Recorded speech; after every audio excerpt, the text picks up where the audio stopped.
Te doy la bienvenida al podcast de Neurobalance. Estamos cubriendo el libro de niños desconectados de cubierta a cubierta en 3 episodios. Este es el segundo episodio y vamos a discutir temas muy importantes de la maduración, de los reflejos primitivos, los hitos del desarrollo, cómo podemos identificar un desequilibrio cerebral, qué es un desequilibrio cerebral, cuáles son las cualidades de cada hemisferio cerebral. Si aprendemos, si conocemos nuestros hemisferios cerebrales, seremos muy eficientes o muy eficaces en identificar cuáles son las áreas fuertes en nuestros hijos, las áreas de mucho talento y también las áreas de debilidad, las áreas hipoactivas. Esto nos permite trazar un camino, una ruta, una trayectoria y hábitos diarios en casa para poder trabajar de la manera más efectiva.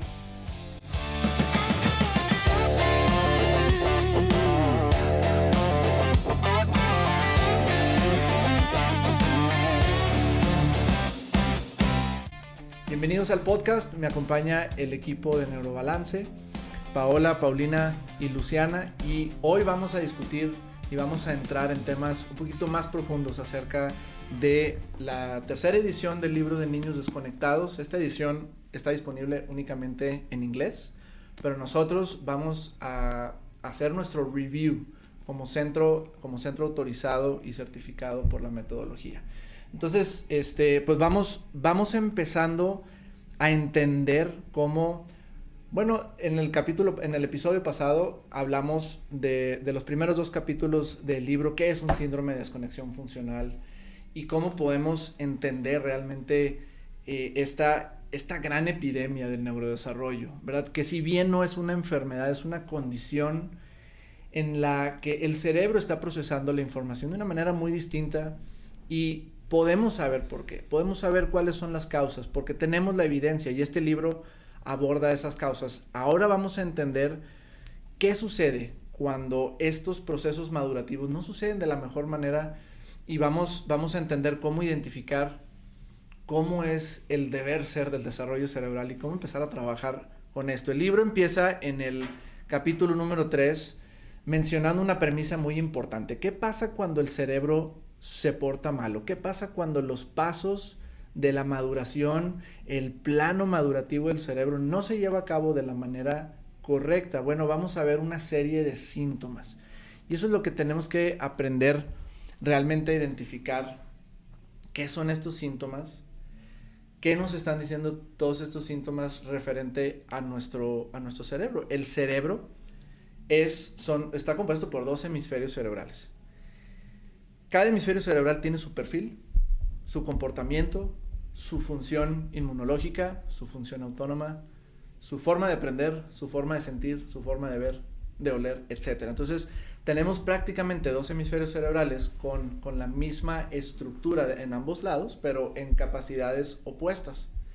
Y por ejemplo, tenemos la capacidad de mover el lado izquierdo del cuerpo desde el cerebro derecho, el lado derecho del cuerpo desde el cerebro izquierdo. Podemos apreciar el campo visual del lado izquierdo con nuestro hemisferio derecho y viceversa. Entonces cada uno tiene su forma de interpretar y de ver al mundo y cuando nacemos tenemos prácticamente funciones en el tallo cerebral y ese tallo cerebral empieza a proyectar grandemente a nuestro hemisferio cerebral derecho. Entonces dentro de la gestación y los primeros 2 años y medio a 3 años de vida empezamos con mucho énfasis a desarrollar nuestro hemisferio cerebral derecho.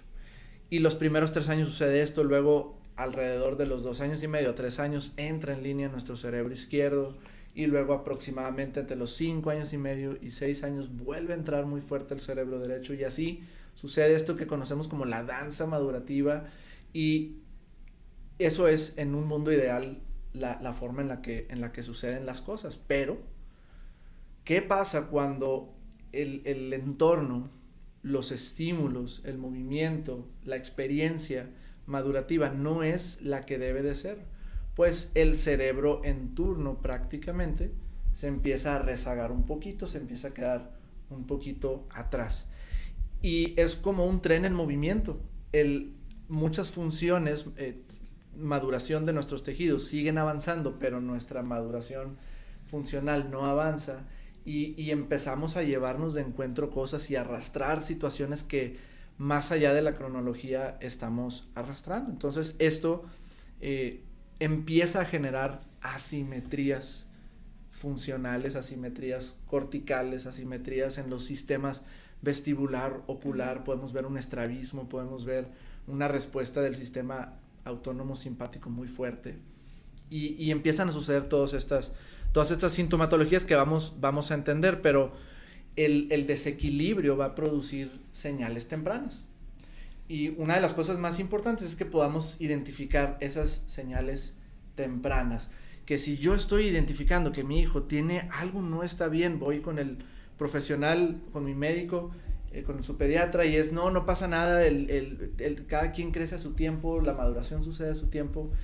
y eso es un problema, porque los primeros años de vida, los primeros 3 años de vida y los primeros 3 meses de vida es un tiempo que define el perfil y la trayectoria del cerebro y de la salud en general. Entonces tenemos que identificar. ¿Cómo podemos identificar? Pues yo pienso que vamos a adentrar un poco en lo que el libro menciona como los 14 síntomas principales del neurodesarrollo, y tenemos nuestro primer síntoma, que son hitos del desarrollo que no son alcanzados adecuadamente. Sí, y pasa algo muy interesante. Ese primer síntoma yo creo que es la señal inicial, porque son las fases críticas del neurodesarrollo, ¿verdad? Se nace, el bebé nace, a través de los meses tiene que ir incorporando habilidades. Eso es un hito, ¿verdad? Un hito motriz. ¿Qué pasa si no se alcanza? Pues me está indicando, ¿verdad? Más allá de ser un retraso motor, es una señal de que mi cerebro no se está calibrando de manera adecuada. Ahora, ¿qué otra cosa sucede también que es muy común? Y fue algo muy, muy crítico en el 2022, que la CDC dijo: el gateo ya no es un hito. Ya no es un hito. Ahora, ¿qué pasa si un hito, es decir, una habilidad, no se realiza, o se aplaza, o se hace de una manera inadecuada o muy débil? Pues nos vamos a estar saltando experiencias sensoriales y motrices importantísimas para el cerebro. Entonces, fue muy crítico lo que hizo la CDC en el 2022, de haber dicho: el gateo ya no cuenta como hito. Si lo hace, muy bien; si no lo hace, pues bueno, ¿verdad? Pero ¿qué sucede? Nos estamos saltando una experiencia de coordinación que también nos ayuda a integrar un reflejo primitivo. Entonces, a la larga va a tener una repercusión, ¿verdad? Básicamente, gatear antes de caminar es como estarnos saltando pisos. Si yo me salto el piso 1, ¿cómo voy a hacer el piso 2? Durar o ser lo suficientemente fuerte para el siguiente piso. Entonces ese es un primer síntoma muy importante, y se ha estado normalizando mucho que no se hagan de la manera adecuada. Entonces necesitamos tener un ojo más crítico, ¿verdad? Si algo no nos cuadra, pues no dejarlo pasar. Son puntos de verificación. O sea, como entendemos, son los hitos del desarrollo, son puntos de verificación de la maduración que nos dicen que las cosas van a tiempo o estamos fuera de sincronía biológica, fuera de sincronía madurativa. Estos son los hitos. Es como llegar al gimnasio y meterse debajo de una para levantar pecho de 250 kilos cuando apenas estás empezando. O sea, no estás construyendo tus capacidades para lograr en algún momento hacerlo de la manera adecuada. Lo pudieras hacer, pero si el movimiento es asimétrico o simplemente no lo haces de la manera correcta, pues vas a tener una lesión en tus hombros o en alguna parte motora. Y es lo mismo con los hitos del desarrollo, son pasos que nos llevan a la siguiente fase, ¿verdad? Claro. Y nos lleva a también el síntoma número 2, que es cuando vemos que hitos del desarrollo no están siendo alcanzados, vemos obviamente la persistencia de reflejos primitivos. Exactamente, y nuevamente volvemos a centrarnos en uno de los pilares, ¿verdad?, de método neurobalance, reflejos primitivos. Ahora sí, nosotros empezamos a dar una introducción, los reflejos primitivos, cuando un bebé nace, son estas respuestas involuntarias que le permiten entrar en un modo de supervivencia. Es lo que le permite incluso salir por el canal de parto, ¿verdad? Uh-huh. Son reflejos que le ayudan a la alimentación, a la succión, a la respiración, a la digestión. Es lo que le permite al bebé que cuando aún no tiene un movimiento consciente, es cuando entran estos reflejos primitivos. Y entonces, cuando uno deja de observar los reflejos primitivos, bueno, estos deberían integrarse antes del primer año de edad, ¿verdad? Entonces, ¿qué pasa cuando estos reflejos todavía persisten? Y es donde entra esta clave, ¿verdad? Que cuando un reflejo primitivo no se apaga, no es un detalle menor. ¿Qué quiere decir esto? Es una señal temprana que nos está indicando un desarrollo neurológico desequilibrado. Y es entonces la importancia de preguntarle, de empezarnos a relacionar, a familiarizar, ok, ¿qué son los reflejos primitivos? ¿Cuáles son los que tiene que tener mi bebé? ¿A los cuántos meses, a los cuántos años tiene que ya estar integrado? Y es entonces cuando nos podemos ir de la mano con pediatras y le podemos preguntar, ok, los reflejos primitivos, ¿cómo los puedo evaluar? ¿Cómo yo como papá, cómo puedo observarlo? Y realmente, inconscientemente, muchos papás ya los han observado. ¿Cómo los han observado? Ay, cuando a mi bebé yo le pongo el dedito, me agarro la mano bien fuerte, ¿verdad? Cuando yo le doy una caricia en la mejilla, gira hacia donde hice la caricia. Y así podemos verlos indirectamente. Estos movimientos que se ven tiernos son las bases del desarrollo cerebral, son los cimientos que nos van a ir ayudando a desarrollar toda esta pirámide, ¿verdad? Esta pirámide madurativa, ¿sí? Y posteriormente alcanzar ya ahora sí los movimientos conscientes. Entonces, primer síntoma, persistencia de reflejos primitivos. Primero hay que familiarizarnos cuáles son, cómo observarlos y cómo se tienen que integrar, ¿verdad? Sí, hemos escuchado comentarios de algunos profesionales de la salud, de alguna manera atacando el abordaje de los reflejos primitivos. Algo que es imposible realmente, de alguna manera, alterar son los estudios dobles ciegos. Y si algo tiene la metodología, son publicaciones, no artículos, publicaciones científicas de doble ciego, estudios muy meticulosos, muy rigurosos, del impacto de los reflejos primitivos retenidos más allá, como lo mencionas, más allá del primer año de vida, o incluso retornados después de un trauma, después de un parto traumático, después de un accidente, una lesión cerebral traumática. Vemos que estos reflejos primitivos, el deber ser es que no estén activos después del primer año de vida. Uh-huh. Y ese es nuevamente el mensaje para todo papá primerizo, o que llega a un diagnóstico. Si yo tuviera la oportunidad de, junto con el diagnóstico, hacerle saber al papá lo más importante que tiene que enfocarse es reflejos primitivos. Evalúa reflejos, identifícalos. Si existen fuera del tiempo natural, trabájalos, porque estos reflejos son los que nos van a crear el cimiento funcional de todas las habilidades cerebrales. Cosas que pueden suceder cuando un reflejo primitivo no se alcanza adecuadamente es que yo no voy a adquirir la conciencia corporal, no voy a tener lo que se conoce como introcepción, ¿no? Exactamente. Claro, el tercer síntoma del que podríamos hablar es la poca conciencia corporal. ¿Qué es la conciencia corporal?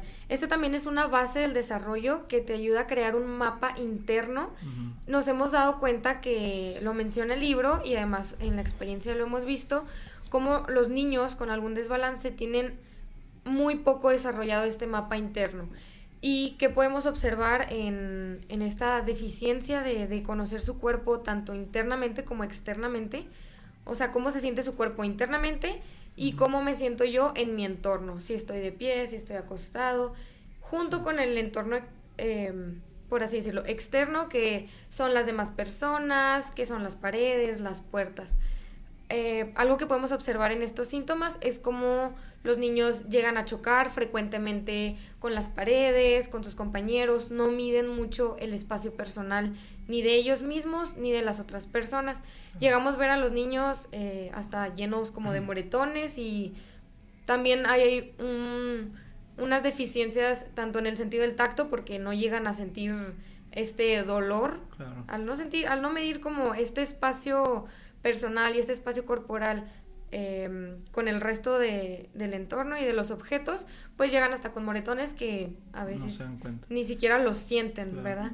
Y esta conciencia corporal, muchos podemos creer que solamente tiene que ver con la parte pues física, pero esta parte también está tiene gran importancia con la parte emocional. Claro. Al sentirse ellos seguros de su cuerpo, también se pueden sentir seguros pues con el resto de las personas, entonces también nos puede traer ahí un poquito de dificultades en la parte conductual, en la parte emocional, hasta en prestar atención.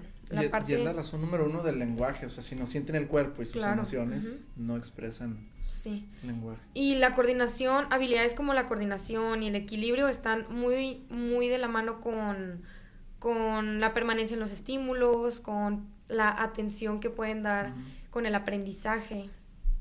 No sostienen la atención, ajá, porque no se sienten incorporados. Y luego tienen que permanecer en mucho movimiento para poder sentirse un poquito como aterrizados, ¿no? Como que como que existo. Exacto. Siento. Sí. De hecho, Ido, el libro de Ido en la Tierra del Autismo dice, si cierro mis ojos y no siento mi cuerpo, y es la sensación más aterradora que puedo experimentar.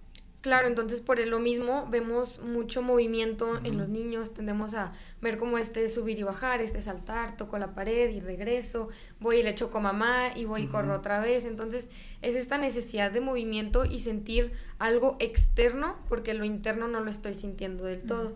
Y algo que debemos de entender es que no es por falta de voluntad, realmente no es porque ellos quieran, muchas veces los papás, es que ya no choques, es que no te me pegues tanto, no me gusta que te me subas, realmente ellos no pueden controlar muchas de las veces esta parte, ¿verdad? Entonces no es algo por falta de voluntad, sino que el cerebro no está tomando bien esta información. Claro. No lo interpreta bien. El síntoma número 4 es la baja habilidad motora gruesa y fina. El cerebro derecho que es el que está en desarrollo, se caracteriza por procesar la motricidad gruesa y luego el cerebro izquierdo en procesar la motricidad fina. Y junto con la motricidad fina, pues viene la habilidad verbal, que es lo más complicado, pero vemos habilidades motoras gruesas deficientes. No tiene la capacidad su cerebro y su cerebelo de coordinar la marcha, entonces pueden caminar de una manera extraña o asimétrica, haciendo la cabecita a un lado, o me arrastra un piecito, como también el gateo pudieron haber arrastrado un piecito o moverse como en trenes, un perrito como le dicen, o de trenecito. Entonces van a haber habilidades motoras deficientes porque los reflejos y los hitos del desarrollo no han producido ese control motor adecuadamente. Entonces hay un paper de la metodología que menciona una publicación científica que es movimiento y cognición. Entonces el movimiento produce cognición. Yo puedo pensar porque me puedo mover. Si me muevo extrañamente, tengo una condición cognitiva también de procesamiento asimétrico. Podemos saber que problemas conductuales o problemas de procesamiento intelectual 99% de las veces va a tener también una motricidad deficiente. No podemos separar la motricidad de la cognición. Luego tenemos el siguiente síntoma número 5, que es la coordinación ocular deficiente. Y de hecho ahí se desarrolla, ¿verdad? Ahorita hablabas de la parte de la coordinación, no, de la motricidad gruesa, pues la habilidad, los ojitos tienen músculos, ¿verdad? Sí. Entonces el movimiento coordinado de los ojos pues es dado por el músculo. ¿Y quién lo va a organizar? Mi capacidad de reproducir la motricidad fina, ¿verdad? Ese movimiento ocular es por motricidad fina. ¿Qué pasa si los ojos no están sincronizados o no se mueven o no trabajan juntos? Pues es una señal, ¿verdad?, de que hay una desconexión funcional de mis habilidades motrices finas. ¿Cómo se ve? El famoso lazy eye, vemos una divergencia, que los ojos están hacia afuera o que están hacia adentro, o que uno está hacia afuera y el otro hacia adentro, o de repente, híjole, estoy viendo a mi hijo y como si estuviera perdida la mirada. Entonces, hay una frase que me gusta mucho porque la usamos a veces en México cuando dicen que los ojos son el espejo del alma. Pues bueno, los ojos son el espejo del cerebro, ¿verdad? Y cuando vemos alguna alteración motriz o en la sincronía de los ojos, me está indicando que mi cerebro pues no está trabajando de una manera coordinada. Entonces, los ojos es una ventana básicamente, y por lo tanto un síntoma bien importante a observar, un comportamiento motriz termina siendo eso, ¿verdad? Importante evaluar, y nos indica una inmadurez o una falta de sincronía. Sabemos que el sistema ocular es uno de los 3 sistemas que más ingreso sensorial dan al cerebro y que más estímulo constantemente están dando. Son los ojos o el movimiento ocular, la propiocepción que hablaba Paola y el equilibrio. Entonces, la condición madurativa en el cerebro se va a ver altamente reflejada en un reflejo ocular, porque también utilizamos movimientos y ejercicios oculares para ver si tienen un seguimiento lento, adecuado. Simplemente ponernos enfrente de nuestro hijo y hacer sigue mis ojos. Si vemos que el movimiento es fluido o que es escalonado o interrumpido, pues vemos que el cerebro está teniendo cortocircuitos en el movimiento ocular, y eso va a decirnos, es una de las primeras ventanas que tenemos a eso. Otra cosa, por ejemplo, que nos ha pasado mucho cuando ponemos a trabajar el reflejo optocinético, nos ha tocado casos donde un ojo se mueve primero que el otro. Entonces, hasta nos podemos sacar un poco como de onda, decimos, ¿qué es esto, verdad? Un ojo y luego el otro, pues es una falta de sincronía. Entonces, por medio de lo que nosotros trabajamos aquí en Neurobalance, es una medida también de evaluación. Entonces, siempre se evalúa al momento de trabajar, y ese puede ser un indicio también. De evaluación y de remediación. Y de remediación. Claro. Sí. Tenemos nuestro 6º síntoma, que son habilidades sociales deficientes. Bueno, pues retomando, ¿verdad? La parte de que una de las bases es la parte de reflejos primitivos, que es lo que nos permite ya después, cuando están integrados, adquirir cuestiones como sostener la postura, la atención, el aprendizaje, regulación emocional, y entonces también la parte de relacionarse con otros. Entonces, algo que sí tiene que quedar bien claro es que los niños sí quieren conectar, pero no saben cómo. Exacto. ¿Por qué? ¿Por qué no saben cómo? Porque la parte de conectar con los demás, de estar como que en sincronía con, por ejemplo, cuando somos sarcásticos, cuando hacemos bromas, cuando lo decimos con tono burlón, ¿verdad? Todo esto que nos permite registrar este tipo de conductas no es algo que te dicen, cuando alguien diga esto, tú tienes que portarte así y así y así. No es algo que se enseña, es algo que uno va adquiriendo conforme el cerebro va madurando. Exacto. ¿Por qué? Porque las habilidades sociales se desarrollan en las áreas que se desarrollan al último, ¿verdad? Lo que se desarrolla ya al final es ahí donde empieza esto de cuando te empiezas a enfrascar o te empiezas a adaptar a tu entorno, adaptar a toda la parte de social. Entonces, ¿qué pasa cuando hay una inmadurez en estas áreas? Bueno, vemos chiquitos que no entienden bromas, que se toman todo muy literal o que dicen todo muy directamente, ¿verdad? Que no siguen el ritmo del juego, que son retraídos por esto mismo o son muy invasivos. Y entonces, ¿qué pasa? Hay una dificultad para establecer relaciones. ¿Por qué? Porque no siguen este ritmo social, no siguen esta sincronía con los demás, y entonces ¿qué pasa? Se aíslan, se desconectan, pero no es porque no quieran, es porque no saben cómo por esta inmadurez. Y es entonces cuando se empieza a trabajar el trabajar con hemisferios cerebrales, empezamos a madurar estas partes que por los reflejos ya sean retenidos o por la inmadurez hemisférica, empezamos a trabajar poniendo los estímulos adecuados, y es entonces cuando observamos niños que pueden mirar más, que son más risueños, que conectan más, que empiezan a jugar un poquito más con los niños. ¿Por qué? Porque empiezan a agarrar este ritmo, empiezan a agarrar esta sincronía, esta armonía a nivel cerebral. Y es por eso que muchos abordajes lo estoy llevando a, terapia psicológica para que aprenda a socializar, le vamos a enseñar la socialización. Pues es que estamos viendo que la socialización no se aprende, se desarrolla. Es producto de la maduración. Entonces, llevar al niño a la escuela porque quiero que socialice cuando tiene un diagnóstico como del autismo es irrelevante. Si tú le puedes dar escuela en casa, o si tú puedes simplemente enfocarte en desarrollar las habilidades motoras gruesas, su propiocepción, su sistema vestibular, sus reflejos primitivos, es parte de la necesidad y parte de la construcción de nuestro cerebro el poder socializar. ¿Por qué no lo está haciendo?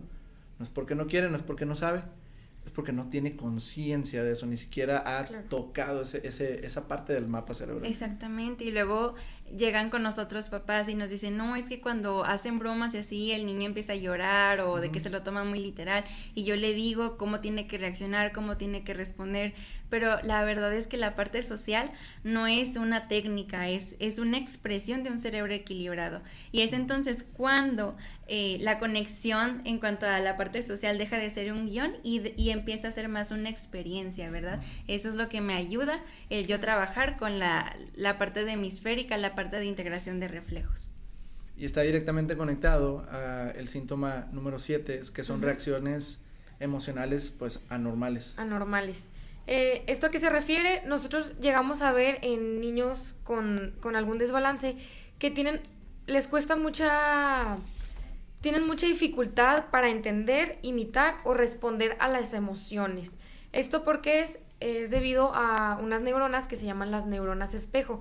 Estas neuronas espejo te permiten imitar, leer gestos, tono, postura. Entonces, cuando hay un desbalance cerebral y que un desarrollo ha sido, por así decirlo, anormal, pues estas neuronas no se van a desarrollar, lo cual no le permite al niño, pues le va a traer dificultades, como lo decíamos, que está relacionado con la socialización, con el lenguaje, pueden malinterpretar lo que son las bromas, pueden no distinguir entre la alegría y la frustración. Entonces no va a haber como mucha congruencia en cómo son las emociones dentro de él, ¿verdad? Porque no logra distinguir la diferencia entre una u otra, y pues más que nada es por estas neuronas espejo que al no haber sido trabajadas por medio de el desarrollo, del movimiento, del mapeo corporal, pues el niño también le va a afectar tanto en la parte emocional como en la motora. Muchas veces pensamos, es que pues no siente su cuerpo y no logra caminar bien y no logra saltar y se le dificulta la coordinación como andar en bicicleta, pero todas estas dificultades motoras también afectan en la parte emocional, junto con la socialización y pues junto con el lenguaje también. Entonces, al no tener bien desarrollada esta parte emocional de los gestos, el cuerpo, el tono de la voz, si habla un poquito más feliz, si habla un poquito más triste, pues va a dificultar mucho lo que es el desarrollo verbal también. Y se puede ir hacia ambos lados, ¿no? O sea, podemos ver una carencia de empatía, de tristeza, claro, de emoción, de vergüenza. Ajá. O podemos ver un exceso de esas emociones, o sea, demasiado vulnerable a la opinión pública o completamente ajeno a la opinión pública. Depende de cada hemisferio cerebral, ya que cada uno tiene sus emociones. Luego vemos el síntoma número 8 es un sistema sensorial muy sensible. Pues si vemos emociones sensibles, vamos a ver sistemas sensoriales sensibles. Cuando vemos nuestra pirámide madurativa estandarizada, que todo inicia desde la activación de los reflejos primitivos, justo arriba de los reflejos primitivos o madurativamente, después de la activación de los reflejos primitivos viene nuestra regulación sensorial. Si mis sentidos están desregulados, es porque mis reflejos están irregulares. Todo es un escalón y todo es una causa y un efecto, básicamente. Entonces vamos a ver un sistema sensorial muy sensible. Quizás me voy a tapar los oídos porque algo pasó, una motocicleta afuera o un sonido repentino me va a activar un reflejo de sobresalto, de parálisis del miedo, sensibilidad al tacto, me molestan mucho las etiquetas o ciertas texturas, pero a la vez soy muy tosco, estoy siempre apretando fuerte, pellizco, no mido mi fuerza. Vamos a ver, por ejemplo, en pequeñitos con autismo, en la mayoría de los casos, la incapacidad total de reconocer un aroma desagradable. No sé si les ha pasado esto en casa, pero algo se quema o están haciendo unas palomitas o unas galletas y nunca reacciona a esos olores, o al otro lado huele la popó de un perro, el pañal del hermanito, y nunca hacen un gesto de desagrado. Luego vemos los niños que son excesivamente sensibles, que huelen las cosas de aquí a 1 kilómetro de distancia, que si le molestan las luces, etcétera. Todos los sentidos pueden estar hiperactivos o hipoactivos. Sentidos desregulados hacia cualquier extremo van a representar primeramente una inmadurez del tallo cerebral y de los reflejos primitivos. Luego tenemos, aparte de nuestros sistemas sensoriales, luego viene el síntoma número 9, que es y curiosamente, parece que nos salimos como que del tema, pero ahora un sistema inmunológico comprometido. ¿Por qué es importante y cómo se puede manifestar eso? Ahora es muy interesante porque yo creo que son pocas las metodologías que te dicen o que te mencionan una relación entre el sistema inmune comprometido y un desbalance hemisférico en la funcionalidad. Ahora, ¿qué pasa? El sistema inmunológico no se manda solo, tiene que recibir señales. Exacto. Y esas señales las recibe el cerebro. Ahora tenemos ambos hemisferios, cada hemisferio juega un papel. El hemisferio izquierdo, sobre todo, es activar las defensas, ¿verdad? Por el otro lado, el hemisferio derecho, pues es el que trabaja frenando un poquito para que las respuestas no se vuelvan muy exageradas. Ahora, ¿qué pasa cuando vemos un desbalance hemisférico? Es decir, vemos una deficiencia, vamos a hablar de una deficiencia del hemisferio izquierdo. Híjole, pues vamos a ver niños que se enferman muchísimo. Vienen aquí, otitis, se la pasan bajo antibióticos, siempre trae un virus, algo así, infecciones. Entonces, ¿qué es lo que sucede? La respuesta que regula, que procesa el hemisferio izquierdo, que es activar el sistema inmune, pues no está trabajando de la manera adecuada. Entonces todo está repercutiendo en la salud. Ahora, por el otro lado, si vemos una deficiencia del hemisferio derecho, pues muchos dicen, qué padre, porque pues no me voy a estar enfermando, ¿verdad? Pero ¿qué sucede? Hay una respuesta inmune hiperreactiva. Entonces vemos a niños que todo les da alergia, que hay una reacción alérgica a la piel, hay asma, hay eczema, vemos sensibilidades alimentarias, que desde ahí también ya podemos observar una deficiencia en la capacidad de mi cerebro de regular pues esos temas inmunes, ¿verdad? Hay una analogía que me gusta como poner para explicar un poquito esto, que es como si el cerebro fuera, o mi sistema inmune más bien, fuera un ejército. Entonces el que regula o el que detona, ¿verdad? Es el izquierdo, activa y ataca, ¿verdad? A lo que sea que entre. Y el derecho, pues es el que controla a esos militares, por así decirlo. ¿Qué sucede si hay un desbalance? Pues o hay guerra en mi sistema inmune, en mi cuerpo, o hay un abandono, ¿verdad? No sucede absolutamente nada. Entonces, de ahí la importancia de observar ese síntoma. Si veo que regularmente mi niño se enferma, o al contrario, tiene alergia a todo, la comida, todo le hace, o todo le genera una reacción, pues bueno, nos está indicando que hay una inmadurez, no meramente del sistema inmune, sino de quien lo regula, que es el cerebro. Y lo vemos en adultos, o sea, por ejemplo, a mí me toca ver mucho en trastornos autoinmunes, que es un hemisferio izquierdo hiperactivo. Me toca ver mucho a mujeres con hipotiroidismo, con Hashimoto's, que es el sistema inmune atacando sus glándulas hormonales. Y al mismo tiempo también ves a personas que son muy lineales, muy lógicas, muy organizadas, o a veces hasta obsesivo, compulsivo. O sea, todo está conectado realmente entre los sistemas corporales. Luego podemos ver el siguiente síntoma, latidos rápidos del corazón y una digestión inmadura. Ajá, sí, ya en esta parte, nuevamente, todo tiene un origen, ¿verdad? Cuando uno nace, está gobernado el bebé por un sistema nervioso primitivo. ¿Qué quiere decir esto? Que él está enfocado en las funciones vitales automáticas. Por ejemplo, los latidos, la respiración, la digestión. Entonces, eso es más un sistema primitivo enfocado en la supervivencia, no en la calma. Entonces, ¿cómo vamos evolucionando? Bueno, cuando empiezan a desarrollarse las áreas superiores a nivel corteza, ¿verdad? Cerebral, entonces empezamos a trabajar ya no desde la parte alerta, la parte primitiva, sino la parte más reguladora, ¿verdad?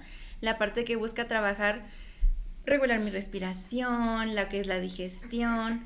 Y entonces, ¿qué vemos? Cuando vemos niños que no pueden controlar los latidos de su corazón, lo que es la respiración entrecortada, problemas del estómago, que o no van al baño, o tienen movimiento gastrointestinal. Sudan las manos mucho. O sudan bastante, y muchas veces dicen los papás, es porque es nervioso, es porque tiene ansiedad. Pero muchas veces, más que ansiedad o nerviosismo, es un cerebro infantil pidiendo ayuda para madurar. Entonces, la raíz de estos latidos rápidos, esta respiración entrecortada, una flora intestinal o la parte intestinal inmadura, no es porque sea algo emocional o conductual. Entonces, cuando nosotros trabajamos la parte hemisférica, no solo estamos trabajando la parte conductual, la parte de atención, sino también estamos trabajando sobre la fisiología, o sea, cómo funciona nuestro cerebro, cómo se adapta toda la fisiología a nivel celular y todos los sistemas que la conforman, ¿verdad? Entonces, no es nerviosismo, no es ansiedad, es un cerebro inmaduro que está en modo alarma, modo alerta y no sabe cómo regularse. Y luego este sistema autónomo o estas disautonomías que vemos también producen sensibilidades alimentarias por falta de maduración.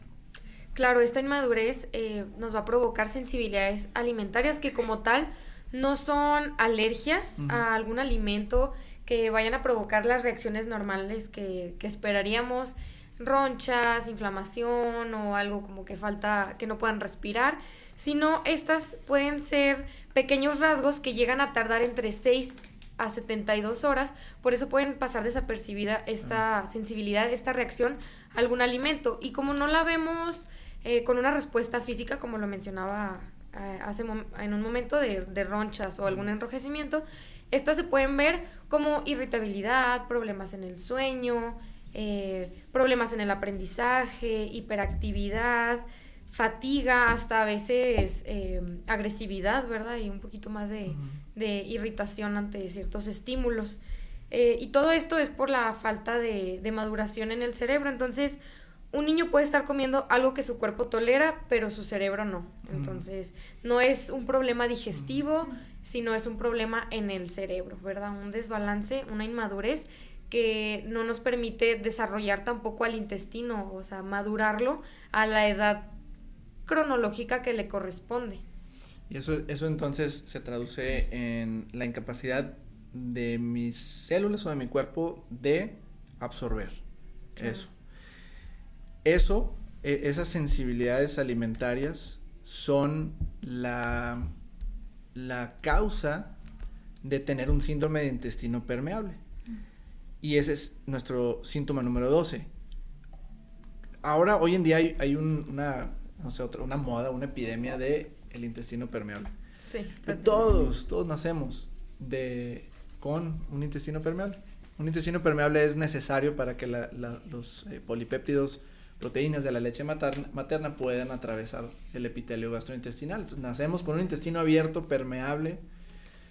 Cuando vamos madurando los reflejos primitivos, el epitelio gastrointestinal cierra, empezamos a regular y producir más enzimas digestivas.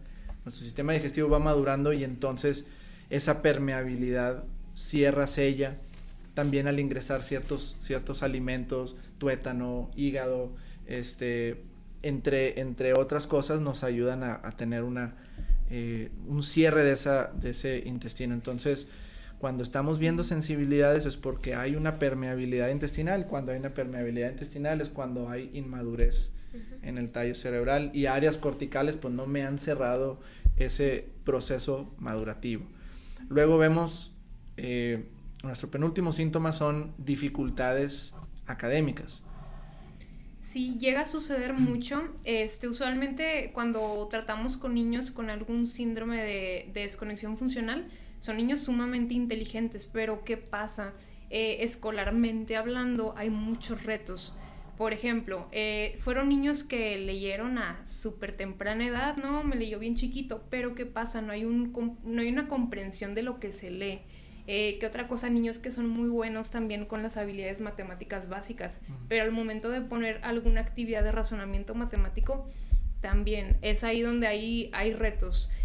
Otro muy común es que son muy buenos en la memoria, y usualmente yo creo que es el hallazgo que más nos llegan a comentar, sobre todo cuando hay una dominancia de hemisferio izquierdo, que son muy buenos memorizando cosas, pero no son buenos organizando esa información, sacando deducciones, por ejemplo. Y ahora, ¿por qué se da eso? Pues si el hemisferio izquierdo y derecho no están sincronizados, va a haber información, pero no va a ser muy fructífera. Es como si estuviéramos viendo una película y el audio va desfasado de los subtítulos o de lo que se está observando con los personajes. Pues sí, estoy recibiendo información, pero al no estar sincronizado, realmente no me está sirviendo de nada. Entonces, ¿por qué llegamos a ver esos retos? Porque si ambos hemisferios tienen sus habilidades, uno es muy bueno para temas más literales y otro para ver el panorama completo, pero si estas dos habilidades no se unen, realmente no vamos a poder tener un resultado fructífero, que usualmente se mide con calificaciones, ¿verdad? Entonces ahí es donde vemos esos retos que suelen a veces ser un poquito incoherentes para los papás. Siendo tan listo el niño, ¿por qué me batalla tanto con matemáticas o con la comprensión lectora? Pues porque estamos fuera de sincronía, necesitamos de ambos para poder tener una comprensión completa de lo que se aprende. Simplemente no tienen sentido las cosas, ¿verdad? En el cerebro todo se trata de sincronización y de, ¿cuál es la palabra? Coherencia entre ambos hemisferios cerebrales. Y el último síntoma que menciona el libro es poca conciencia cognitiva. Aquí está completamente relacionado a toda la parte académica. ¿Por qué? Porque está centrado en funciones ejecutivas. ¿Cuáles son mis funciones ejecutivas? Pues planear, organizar, controlar impulsos, regular emociones. Es como el CEO del cerebro, ¿verdad? Entonces, como todas estas habilidades, todas estas... ahora sí que vamos adquiriendo, conforme vamos desarrollándonos, se desarrollan en la parte prefrontal, que es es una de las últimas áreas que se desarrolla, y entonces, como es una de las últimas que se desarrolla, pues entonces, cuando un cerebro está inmaduro, cuando un hemisferio va más rápido que otro, cuando uno va súper acelerado y el otro va súper lento, entonces empezamos a ver problemas de atención, problemas de lectura, en la escritura, problemas para seguir instrucciones, risas fuera de lugar, no hay seguimiento de indicaciones, dificultad para hacer amigos, y entonces los papás dicen, bueno, es que mi hijo tiene el problema de la escritura, tiene el problema de hacer amigos, y no es tanto un problema en esa área en específico, sino es un problema porque un cerebro o un hemisferio más bien va más atrás que el otro, y es entonces cuando vemos niños brillantes, como mencionaba Pau, en la parte de memoria, en la parte de reconocer, ¿verdad? Ubicaciones, de que, ya me sé la ruta para tal lado y se la sabe de memoria, y si me voy para el otro lado, entonces entra una crisis, ¿verdad? Y es entonces donde vemos niños brillantes en algunas áreas, pero también desorganizados e inmaduros en otras. Entonces, ¿qué es lo que vemos? Que el cerebro no está roto o no hay un problema en una actividad en específico, sino está fuera de ritmo. Pero como toda cosa fuera de ritmo, se puede volver a sincronizar. Encaminar. Exactamente. Es impresionante cómo el cerebro tiene toda esta ruta madurativa, y si hacemos un resumen de lo que estamos viendo hasta ahorita y de consolidar y reafirmar lo que yo como padre puedo pues implementar rápidamente es hitos del desarrollo. Estamos viendo que son estos marcadores. Claro. Estamos viendo que los hitos del desarrollo nos hablan, nos dicen cuando el cerebro va bien, va fuera de ritmo. Ya vimos cómo pues las pautas ahorita de la salud no son las que deberían de ser realmente. Sí, como nos mencionó Pau hace un momento, pues la CDC en el 2022 quitó el hito del gateo. Sí. Lo volvemos a mencionar porque de verdad es algo muy importante. Estos hitos pues son las habilidades que el bebé va adquiriendo y va desarrollando a lo largo podríamos decirlo hasta los 5 años, 2, 3 años de vida, podemos seguir diciendo que son hitos del desarrollo, porque va a seguir cumpliendo distintas habilidades o checks, ¿verdad? Para poder decir que su desarrollo va encaminado de forma correcta. Otro punto importante del por qué la relevancia del gateo en los bebés, pues nos va a decir cómo está el control postural, la fuerza, la coordinación, la memoria y hasta el equilibrio hemisférico de un bebé. Además, otra parte que podemos considerar importante, papás que no estén tan como encaminados en la parte de la estimulación temprana o la atención temprana, o que no lleven una clase en específico, pues todos los papás logran saber o logran detectar si el bebé gatea o no. Puede que no logren ellos identificar, pues no hace un agarre palmar simétrico, o que pase desapercibido ahí un poquito si usa más una mano que la otra, si ya integra un reflejo o no, porque pues realmente es conocimiento no tan básico para algunos padres. Entonces, pues al quitar el gateo, pues puede que haya pasado desapercibido alguna de las habilidades que tampoco está haciendo, pero con el gateo sí pudieron haberse dado cuenta. Entonces, al quitar el gateo, pues ahora están pasando desapercibidos varios niños que al crecer pueden desarrollar algún diagnóstico, pueden tener problemas cognitivos en el lenguaje, en el aprendizaje o hasta un autismo, ¿cierto?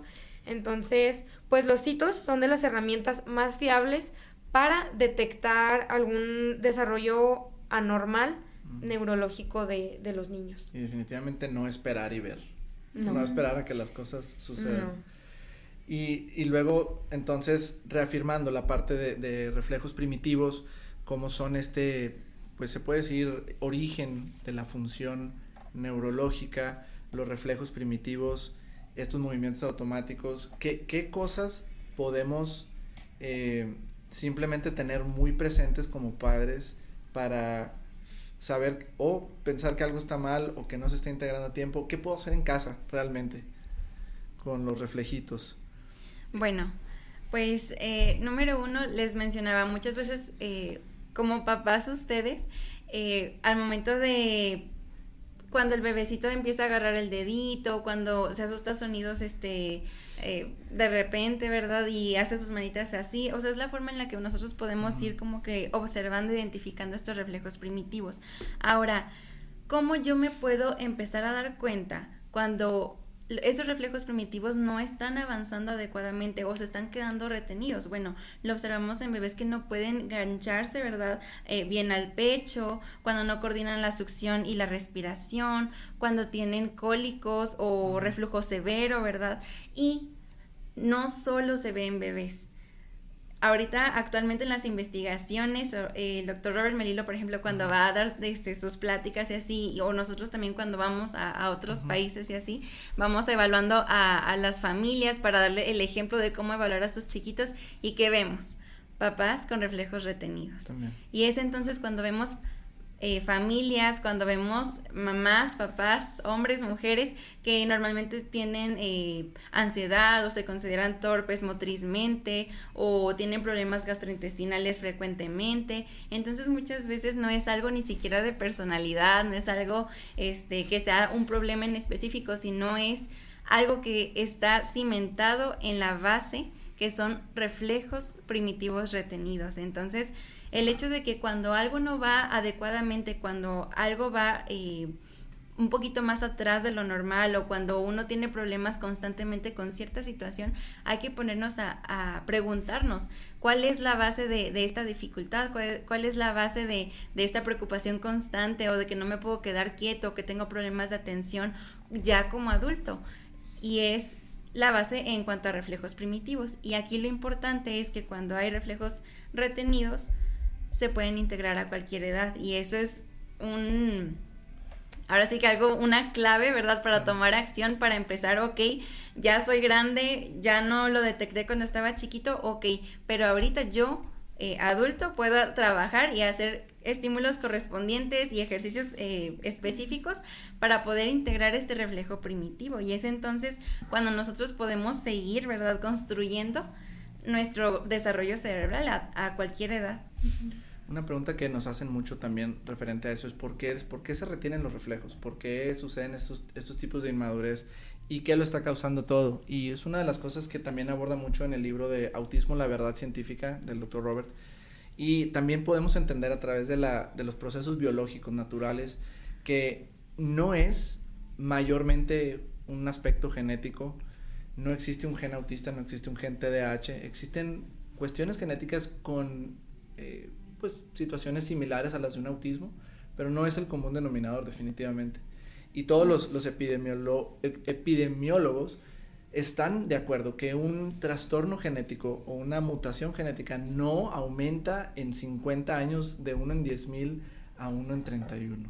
O sea, definitivamente es un factor ajeno a lo genético, y es donde entra la causa número 1 de todos estos trastornos del neurodesarrollo, es el ambiente. Es la epigenética. La epigenética quiere decir lo que se impone sobre la expresión genética. La experiencia de vida, las neuronas dependientes de experiencia, son los factores que responden al entorno. Y en el entorno sí podemos encontrar una diferencia muy crítica de hace 70, 50 años al día de hoy. Podemos ver un ambiente moderno que realmente se ha comprobado que la tecnología, la emisión de luz artificial, las frecuencias electromagnéticas no nativas, las pantallas, los videojuegos, están generando un impacto de falta de maduración en nuestra biología, en nuestras neuronas. La emisión de luz azul está generando una desmielinización, está degradando la melanina ocular, está degradando la capacidad que tenemos de absorber la energía natural. Eso es uno. Luego tenemos pues prácticas alimentarias realmente, pues es un abuso, cómo podemos ahora obtener maíz o trigo a procesos más acelerados por ¿cómo se le llama? Modificación genética, exactamente. Entonces, por la modificación genética estoy acelerando procesos, estoy teniendo cosechas que no son de temporada, en toda la temporada. Luego tengo que utilizar organofosfatos y pesticidas y cosas que van a tener un impacto en la salud, hormonas, antibióticos. Luego vemos un esquema médico que hay que simplemente presentar frente a los papás. Existe un beneficio contra un riesgo. ¿Y cuáles son los riesgos del esquema actual de vacunación o de medicamentos, los efectos secundarios? Nadie puede negar que en los fármacos existen efectos secundarios, existen algunos beneficios en momentos muy específicos, pero también existen muchos riesgos. Y entre más vamos juntando todos estos factores cumulativos, el cerebro en desarrollo es altamente vulnerable. Y es en esa vulnerabilidad cuando suceden todos estos tipos de cosas. Y luego pues podemos empezar a entender un poquito de una manera igual muy superficial, que vamos a estar cubriendo en el siguiente episodio también, pero las características de cada hemisferio cerebral. O sea, si podemos tener un panorama claro de qué hace el cerebro derecho y qué hace el cerebro izquierdo, ¿cómo lo pudiéramos explicar? Bueno, iniciando por el hemisferio izquierdo, si lo pudiéramos describir con simples palabras, es que es detallado, es lineal, es secuencial, es literal, procesa también la motricidad fina. Entonces, básicamente, es el ingeniero o es el que se encarga de que todo esté bajo control, que todo esté ordenado, que todo esté estructurado, ¿verdad? Ahora, ¿qué habilidades podemos obtener de la maduración de ese hemisferio? Bueno, pues leer letra por letra, el tema de la escritura, el lenguaje verbal se procesa en el hemisferio izquierdo también, hacer cálculos, seguir patrones, secuencias, ¿verdad? Son habilidades que compone ese hemisferio. Ahorita hablábamos de un síntoma, lo inmunológico. Hablando de eso, bueno, es el que activa mi sistema inmune, o también es el hemisferio que es el acelerador, ¿verdad? Es el que acelera o activa mi sistema de reacción, mi sistema simpático. Pero ¿qué sucede también? Pues también procesa ciertas emociones, ¿verdad? Las emociones que se consideran un poquito como reactivas. La felicidad, la ira, el enojo, pues van juntos, ¿verdad? Cuando hay momentos de frustración puede ser ansiedad un poco. El orgullo, son sentimientos que se procesan principalmente en ese lado y pues se le llamarían como sentimientos reactivos de ejecución. Entonces, si pudiéramos describir el hemisferio izquierdo en pocas palabras, sería eso: detallado, lineal, muy literal, secuencial, organizado básicamente. Y cuando esas funciones se quedan abajo, podemos ver pues la falta de activación del sistema inmune, podemos ver la falta de procesamiento de letras, dislexia, a veces ya se le pone un nombre a cuando no puedo hacer un cálculo matemático, discalculia. Disgrafia es otro, problemas del trazo, en la escritura, soy muy desordenado. Podemos ver la fotografía del escritorio de Albert Einstein. Albert Einstein tenía dislexia. Y era un genio espacial, era un genio en sus habilidades creativas, imaginativas, pero tenía retos muy fuertes en lo secuencial, lo procedimental. Y ahora algo que también llegamos a ver cuando hay una deficiencia de este hemisferio, pues ahorita lo hablábamos, inmunológicamente hablando, llega a haber más enfermedad o uno es más sensible a recibir infecciones. También en el tema de autoestima, Usualmente en la edad escolar es donde los papás empiezan a notar ese tipo de desbalances. Híjole, es que siento que mi hijo está como muy decaído, se siente como ineficiente en la escuela, como que le da coraje porque no siente que esté desempeñando de la manera correcta. Eso también afecta en el tema de la autoestima. Entonces, cuando el izquierdo empieza a bajar, empieza a predominar lo que hace el otro hemisferio, ¿verdad? Entonces vemos a niños que tienen de repente una letra pues muy desordenada, se tardaron en hablar, confunden las letras.